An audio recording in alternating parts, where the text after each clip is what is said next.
Bonjour Éric Blanchot, vous êtes le président de la Fédération de Bretagne et du Morbihan de la boulangerie.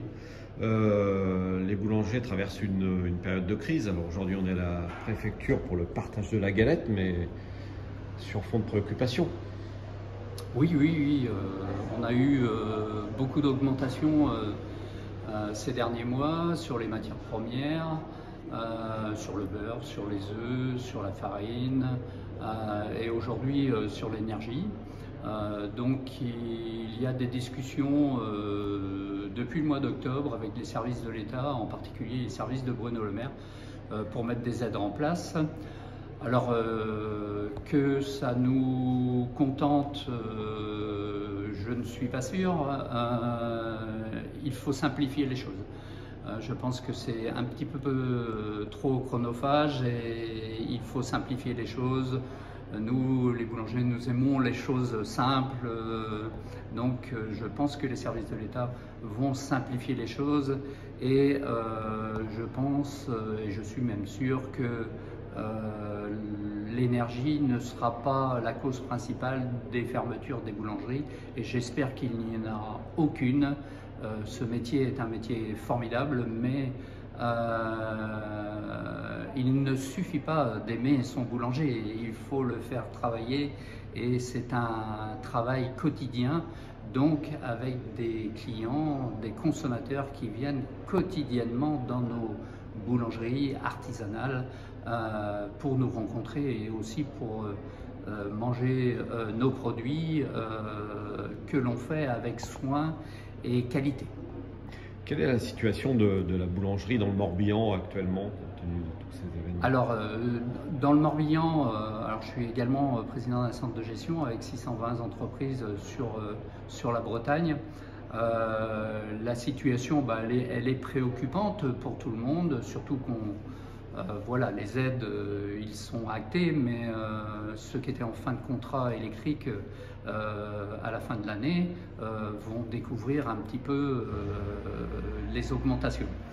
Alors, la situation, elle est, oui, pas préoccupante, mais un petit peu difficile à digérer. On perd des points de marge. Il y en a des boulangers, pas à cause de l'énergie. Hein. Vous savez bien qu'aujourd'hui, gérer une entreprise, et nous sommes des boulangers, mais aussi des chefs d'entreprise. Donc, il y a plein de paramètres qu'il faut reprendre en compte et il faut là travailler avec son comptable pour essayer de bien faire les choses. Oui, parce qu'il n'y a pas que l'énergie. Vous évoquiez tout à l'heure la concurrence des grandes surfaces de périphérie. Enfin, Voilà, alors, moi, le boulanger ne peut pas tout faire. Le boulanger n'est pas là pour éclairer sa petite commune. Le boulanger est là pour travailler et aussi pour vivre de son travail. Ça, pour moi, c'est l'essentiel. Le consommateur, alors les boulangers se posent des questions sur leur futur, mais le consommateur, il faudra qu'il se pose la question de quel est le commerce qu'il veut demain. Est-ce qu'il veut un commerce pour des ouvertures le dimanche au cas où il n'y aurait rien d'autre ailleurs? Alors là, c'est cuit dans l'œuf. Il faut ne pas y penser. Nous sommes là aussi pour travailler toute la semaine. Je me répète, nous sommes un commerce journalier avec des produits qui sont faits tous les jours et c'est ça la difficulté de notre métier. Mais le consommateur, il faut qu'il y vienne tous les jours. Il n'y a pas le choix. Le choix est très vite ciblé. S'il ne vient pas tous les jours, nous allons disparaître. Ça, c'est sûr et certain. Il faut.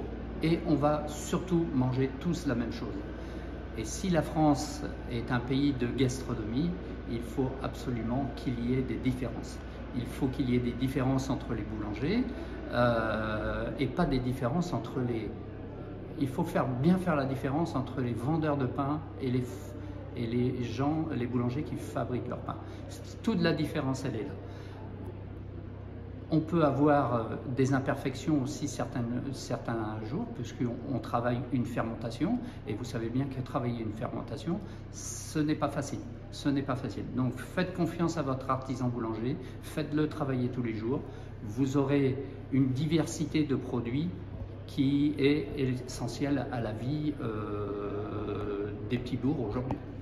Oui, donc finalement, c'est le consommateur qui a la clé de l'avenir de ces artisans boulangers. Ça a toujours été le consommateur. Le consommateur, il faut savoir ce qu'il veut. Est-ce qu'il veut manger tout le temps la même chose ou est-ce qu'il veut manger des différences avec du pain bien cuit dans un endroit, moins cuit dans un autre, de la fermentation sur le vin, de la fermentation autrement longue, est-ce qu'il veut manger du gros pain, est-ce qu'il veut manger que de la baguette. Il faut, là, nous on sait faire ces choses-là.